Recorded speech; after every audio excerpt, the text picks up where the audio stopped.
इंदौर में प्रदेश के गृह मंत्री नरोत्तम मिश्रा के दौरे के दौरान बीजेपी कार्यालय पर बीजेपी विधायकों सहित अन्य पदाधिकारियों की बैठक हुई। कई मुद्दों पर चर्चा की गई। इसी दौरान मीडिया से चर्चा कर माफिया राज पर सरकार का रुख सख्त करने की बात कही है। मध्य प्रदेश शासन के गृह मंत्री नरोत्तम मिश्रा उज्जैन से सीधे इंदौर पहुंचे। यहां उन्होंने सबसे पहले बीजेपी कार्यालय पर विधायकों व कार्यकर्ताओं से मेल मुलाकात कर बैठक ली। बैठक के दौरान बीजेपी पदाधिकारियों से चर्चा की गई थी। कोरोना महामारी की संभावित तीसरी लहर से शहर हित को लेकर किए जा रहे कार्यों पर बात की। मीडिया से चर्चा में की गई इन बातों में उन्होंने कहा कि सरकार सभी तरह से माफियाओं पर पूरी तरह से सख्त है। सरकार जल्द ही बड़े बदमाशों के लिए गैंगस्टर एक्ट संबंधित कानून लेकर आ रही है, जिससे कि बड़े अपराधियों पर नकेल कसी जा सके। इसमें सख्त सजा के प्रावधान रखे जाएंगे। आने वाले समय में कैबिनेट में ड्राफ्ट बनाकर इस कानून को पेश किया जाएगा। साथ ही उन्होंने राजीव गांधी खेल रत्न पुरस्कार का नाम ध्यानचंद खेल रत्न पुरस्कार किए जाने का भी स्वागत किया और कहा कि पुरस्कार का नाम बदलने का स्वागत है। ये संगठित अपराध जो होते हैं, उन संगठित अपराधों को काबू में करने गैंगस्टर एक्ट लेके मध्य प्रदेश में आ रही है। इसका नाम मध्य प्रदेश गैंगस्टर विरोधी विधेयक होगा। इस गैंगस्टर की व्यापक परिभाषा भी मैं आपके सामने रखना चाहूँगा, आपके माध्यम से जनता के बीच में ले जाने की प्रार्थना करूँगा। इसमें संगठित रूप से जो शराब का कारोबार करते हैं वो, जुआ खिलाते हैं वो, भू माफिया, जो हमारे खनिज माफिया, वन माफिया, ये विस्फोटक जो जिसमें आता है, इस तरह के जो संगठित अपराध होते हैं वो सब इस गैंगस्टर कानून के अंतर्गत आएगा।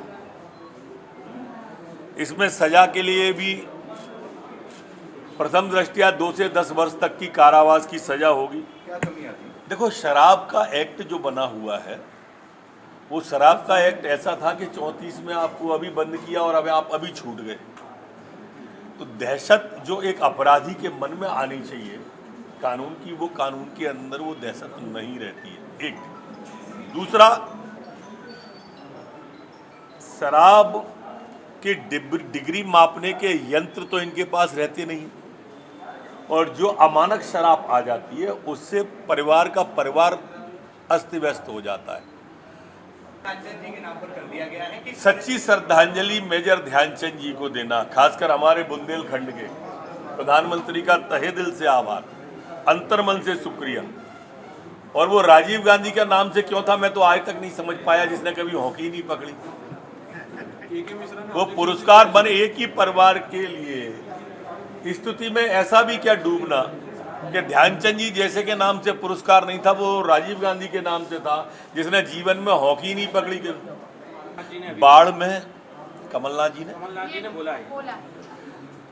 देखो, वो बोल सकते हैं क्योंकि कहीं आपने उनको बाढ़ में तो देखा नहीं होगा। कमलनाथ जी को कहीं कोरोना में आपने नहीं देखा होगा, किसी अस्पताल पे नहीं देखा होगा, कहीं गेहूं बांटते नहीं देखा होगा। जो सिर्फ बंद कमरे में बैठ के टीवी और ट्विटर से राजनीति कर रहे हो वो नहीं बोलेंगे तो क्या हम बोलेंगे? जो आपको लटकते दिख रहे हैं इधर से उधर, भटकते दिख रहे हैं हमारे मुख्यमंत्री इधर से उधर, वो बोल सकते हैं ना। अच्छा होता कि कभी पानी में खड़े होके बोल देते, और पीने को पानी भी नहीं पहुंचा। और सच में अगर आप होते तो वो जिसको वेग कहते हैं, वेग समझते हैं ना आप, धार की तीव्रता, बहाव की तीव्रता को वो वेग इतना भयानक था नदी का। मैं नदी के बगल का हूँ, मैं जानता हूँ कितनी तीव्रता उसकी कब कैसी होती है। मैं तैर भी लेता हूँ थोड़ा बहुत। तो उस वेग में कोई जाने की हिम्मत नहीं कर रहा था, इसलिए उनको बचाने की दृष्टि से चला गया। जब चला गया तो वो नाव की सापट में तार और बाकी चीज़ें आ गई, तो हेलीकॉप्टर आ गया और पहले उनको निकाला, फिर मैं निकला। तो मेरी जगह आप भी होते तो शायद यही करते। और हम जनप्रतिनिधि हैं, अगर ऐसे मौके पे भी हम नहीं जाएंगे तो फिर कब जाएंगे? हम कार्यकर्ता से कहते हैं ना, तेरे लिए जान लगा दूंगा, यही तो जान लगाने का अवसर था। आपकी जगह पे कोई कांग्रेस के बड़े